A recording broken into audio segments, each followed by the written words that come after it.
Welcome to my channel. Canon MegaTank G3270 printer setup, wireless installation and Wi-Fi configuration.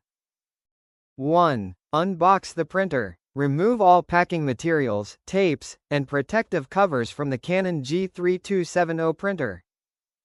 2. Connect power and turn on. Plug in the power cable and press the power button to turn on the printer. 3. Fill ink tanks. Open the ink tank cover and carefully fill each MegaTank with the correct color ink.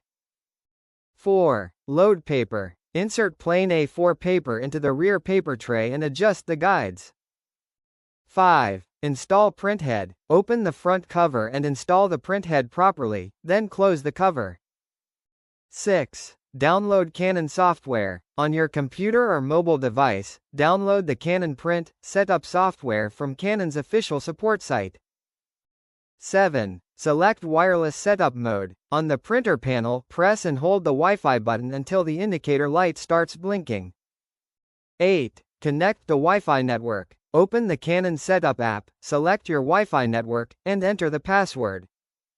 9. Complete installation. Wait for the setup process to finish and confirm that the Wi-Fi light stays solid. 10. Test print. Print a test page to make sure the Canon G3270 printer is connected and working properly. Thanks for watching.